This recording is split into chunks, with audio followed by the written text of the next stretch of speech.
ট্রাইসেপসে সাধারণত তিনটি মাসল থাকে, লং হেড, ল্যাটারাল হেড এবং মিডিয়াল হেড।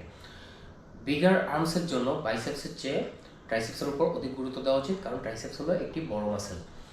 একদিনে সাধারণত 2টা ওয়ার্কআউটই যথেষ্ট বিগার ট্রাইসেপস অর্জন করার জন্য, কারণ ওই দিন অন্যান্য আরও বডি পার্টের ওয়ার্কআউট থাকে, যেমন চেস্ট, শোল্ডার ইত্যাদি।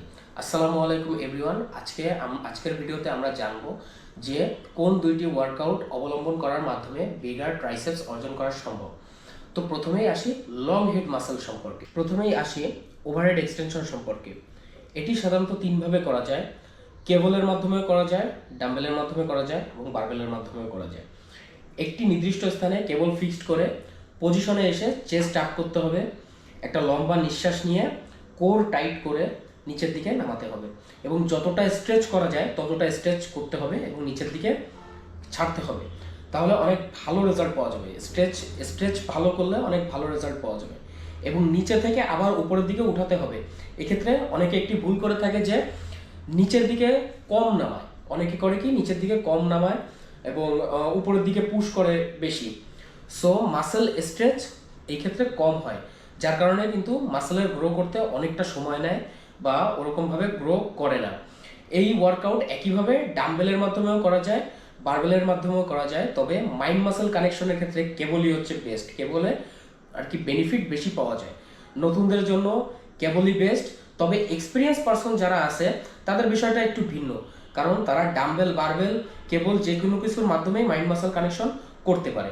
এবার আসি সেকেন্ড ওয়ার্কআউট সম্পর্কে, যেটা হচ্ছে স্কাল ক্রাশার। স্কাল ক্রাশারও একইভাবে লং হেড মাসেলকে টার্গেট করে। এটি ডাম্বেল এবং বারবেল উভয়ের মাধ্যমেই করা সম্ভব। এই ক্ষেত্রে ফ্ল্যাট বেঞ্চে স্ট্রেচ করানো বেশি যায়, মানে ফ্ল্যাট বেঞ্চ হলে সবচেয়ে মাসেল স্ট্রেচ করানো সম্ভব এবং মাসেলে লাগে বেশি। এই ক্ষেত্রে পজিশনে যে ওয়েট পুরো পিছনের দিকে যতটা স্ট্রেচ করানো যায় পিছনের দিকে ছাড়তে হবে এবং সেইখান থেকে উপরের দিকে পুশ করতে হবে। ডাম্বেলের ক্ষেত্রেও একইভাবে করতে হবে। বারবেলের ক্ষেত্রে শুধু বারবেল ধরে করতে হবে, আর ডাম্বেলের ক্ষেত্রে ডাম্বেল ধরে করতে হবে। তবে এই ওয়ার্কআউটের মাধ্যমে এলবো জয়েন্টে হালকা ব্যথা হতে পারে। ব্যথার থেকে বাঁচার জন্য ওয়েট নামানোর সময় যদি কপালের সোজা নামানো হয়, কারণ অনেকে দেখা যায় যে এলবোতে ব্যথা হয় বিধায় তারা করে কি যে পিছন দিকে স্ট্রেচ না করে কপালের সোজা নামায়, একেবারে কপালে নামে সেখান থেকে স্ট্রেচ করে। সেই ক্ষেত্রে কি হয়? সেই ক্ষেত্রে হবে কি এলবো জয়েন্টে পেইনটা হবে না, তবে সেই ক্ষেত্রে মাসেলেও স্ট্রেচ কম হবে, যার কারণে মাসেল টার্গেট পুরোপুরিভাবে হবে না। সুতরাং আপনি যদি স্কাল ক্রাশার করেন তাহলে পুরোপুরি স্ট্রেচ দিতে হবে, তবে সেই ক্ষেত্রে নিতে হালকা ব্যথা হতে পারে। তবে আবারও বলছি যে এক্সপিরিয়েন্স লোকের ক্ষেত্রে বিষয়টা ভিন্ন। এটা হচ্ছে সম্পূর্ণ নতুন যারা আছে তাদের ক্ষেত্রে। এবার আসি কিকব্যাক খুব সহজ একটি এক্সারসাইজ। কিকব্যাকের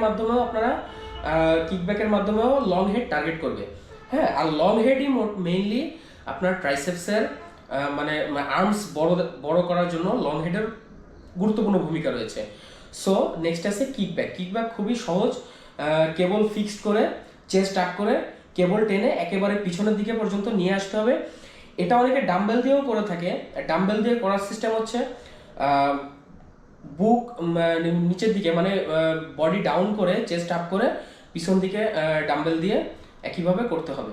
সো ডাম্বেলের ক্ষেত্রে একটি সমস্যা আছে, সেটা হচ্ছে ডাম্বেলের ক্ষেত্রে এটাতে মাইন্ড মাসেল কানেকশন হয় না। মানে ডাম্বেলে যদি কেউ করে থাকে তাহলে দেখা যাচ্ছে মাসেলে ওইভাবে 50%ও হিট হয় না। সো যদি এই 3টি ওয়ার্কআউটকে প্লেস দিতে হয় তাহলে আমি 1 নম্বরে দিব ওভারহেড ট্রাইসেপস এক্সটেনশনকে এবং 2 নম্বরে রাখবো কিকব্যাককে, আর 3 নম্বরে রাখবো স্কাল ক্রাশারকে। এই 3টিই হচ্ছে লং হেডে টার্গেট করে। এবার আসি ল্যাটারাল হেড মাসেলের জন্য। ল্যাটারাল হেড মাসেলে টার্গেট করার জন্য শুধুমাত্র পুশ ডাউনই যথেষ্ট। শুধুমাত্র পুশ ডাউন, সেটা রোপের মাধ্যমে হতে পারে, বারের মাধ্যমে হতে পারে, যে কোনো মাধ্যমে হতে পারে। পুশ ডাউনের ক্ষেত্রে কিভাবে পুশ ডাউন আমরা করব? সেক্ষেত্রে কেবলের পজিশন সেট করে চেস্ট আপ হবে, কেবল পুশ করতে হবে, মানে চেস্ট আপ করে কেবল পুশ করতে হবে এবং সেখান থেকে উপরের দিকে ছাড়তে হবে যতটা স্ট্রেচ করা সম্ভব হয়। এভাবে রেপসগুলো কমপ্লিট করতে হবে। তবে এই ক্ষেত্রে একটা জিনিস খেয়াল রাখতে হবে, মাসেলে যেন টেনশন থাকে। মাসেলে টেনশন রাখার জন্য মাসেল মানে মাসেলের টেনশন রাখার জন্য কি করা দরকার? মাসেলের টেনশন রাখার জন্য রেপস কমপ্লিট করার পর অন্য রেপস মারার মাঝে মাসেলকে রেস্ট করার মতো সময় দেওয়া যাবে না। অলওয়েজ মাসেলকে টেনশনের উপর রাখতে হবে, মানে থামা যাবে না মাঝখানে। যে অনেকে দেখা যাচ্ছে পুশ করার পরে কিছুক্ষণ ওয়েট করে, আবার উপর উঠানোর পরে কিছুক্ষণ ওয়েট করে, এই ওয়েটটা করা যাবে না। টানা করে যেতে হবে, মানে মাসেলকে টেনশনের উপর রাখতে হবে। সো আপনি যদি সঠিক নিয়মগুলো ফলো করেন তাহলে ট্রাইসেপসের জন্য অনলি 2টা এক্সারসাইজই যথেষ্ট। সেক্ষেত্রে আপনি একদিনে ওভারহেড এক্সটেনশন, কিকব্যাক এবং স্কাল ক্র্যাশারের মধ্য থেকে যে কোনো একটিকে রাখতে পারেন, কারণ এই তিনটা একই মাসেলে লাগে। আপনি যে কোনো একটাকে রাখবেন এই তিনটার থেকে। আর কেবল কেবল ট্রাইসেপস পুশ ডাউনের ক্ষেত্রে একটাকে রাখবেন। তাহলে এই 2টা ওয়ার্কআউট করলে আপনি বিগার আর্মস অর্জন করা সম্ভব। আশা করি বুঝতে পেরেছেন। আর যদি কোথাও বুঝতে সমস্যা থাকে তাহলে অবশ্যই কমেন্ট করে জানাবেন।